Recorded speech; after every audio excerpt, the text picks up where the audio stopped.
Hello again, Jeremy Chapman with another webcam review. This time we're going to take a look at the Microsoft Modern Webcam, which these days is going for around $50 on Amazon and on the Microsoft Store. Links in the description below. We're going to take a look at the camera, its performance, also the Microsoft Accessory Center, just to see how this 1080p 30 frame per second camera performs, along with all the software that you can use with it. So let's go.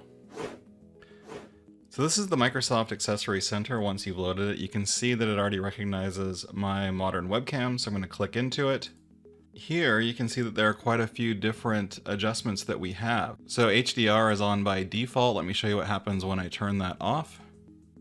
And it takes just a second to recalibrate, and you can see it doesn't do a lot of difference in terms of what what you can visually see. So I'm gonna go ahead and turn that back on. Okay, now I'm gonna keep going down the controls. If we go down the controls for retouch, you'll see what that does. It says it brightens up the picture just a little bit, so we're gonna have a look at that.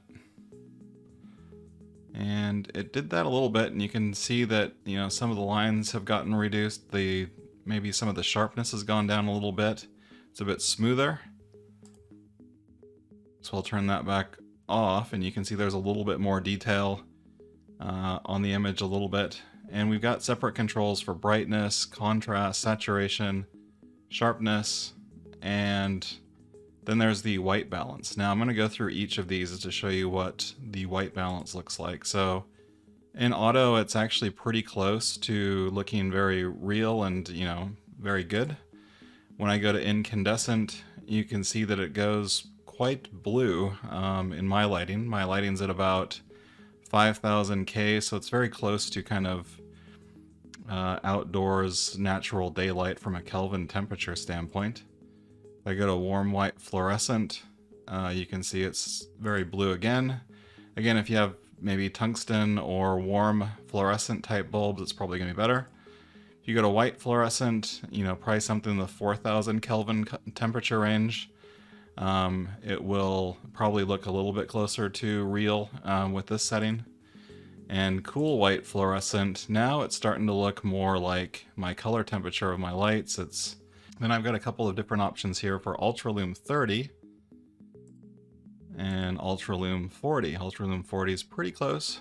If I look at horizon lights, that's when things start to look a little bit more, let's say, normal.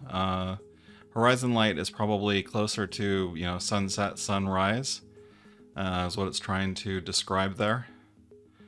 Now, if we look at mid-morning and mid-afternoon daylight, to me, this is the closest white balance to what is actually in my room. It's a little bit bright for my liking, a little bit exposed, but this is actually pretty good in terms of white balance. When I go to noon daylight, that's a little bit too orange. Like that's gone a little bit past where I'd want to be on saturation. But if I turn the saturation down, it gets closer again. So if I adjust it with noon daylight and then maybe turn down the brightness just a little bit, I'll go to, let's say, 111.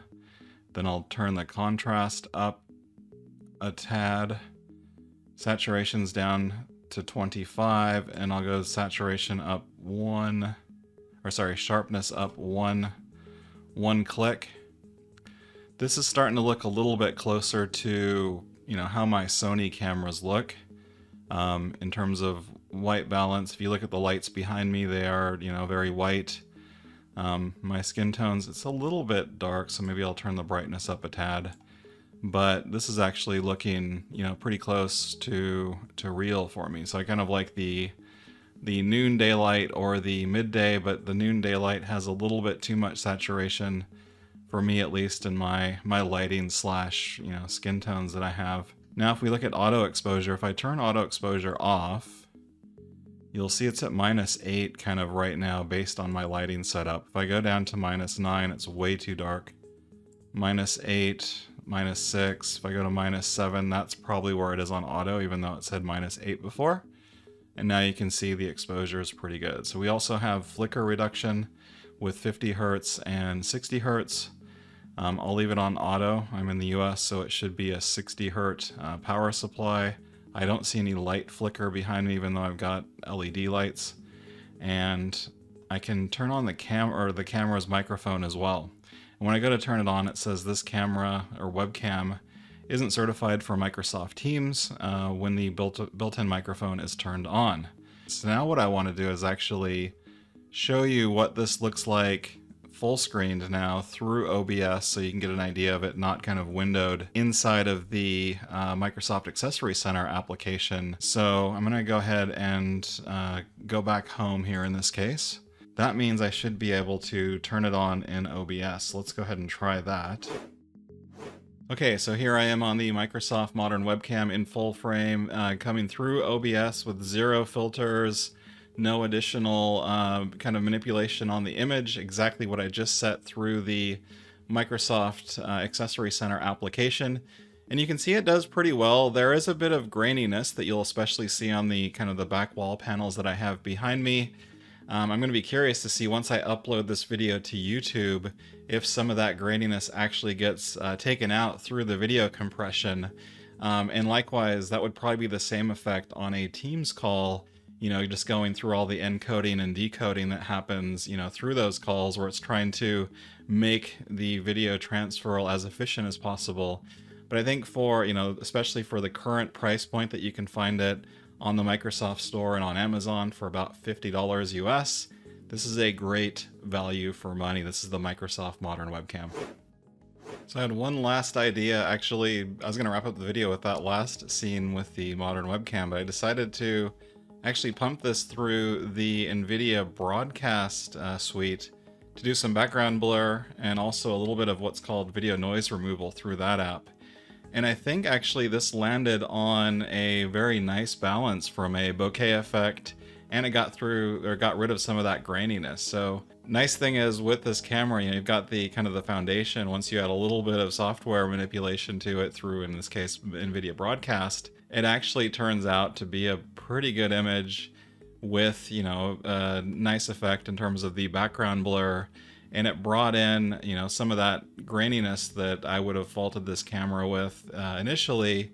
It's kind of smoothed that out quite a bit, and it looks like a good camera with a kind of a low aperture lens right now. So again, I would say, you know, for $50, if you have a machine that can run NVIDIA Broadcast, turn on background blur. I've got it on the very minimal setting, and also video noise removal on the weak setting. So that was the Microsoft Modern Webcam. Again, great value right now for around $50 on both the Microsoft Store and Amazon. Links in the description. The only thing I kind of can fault it for is the graininess in my particular lighting setup. If you want to see what my lighting setup is, by the way, and go into all the detail, there's a great video here on my entire desk setup and all of my lights that you can check out right now. And if you liked this video, if it was helpful, give me a like. Otherwise, please subscribe to my channel. And as always, thank you so much for watching.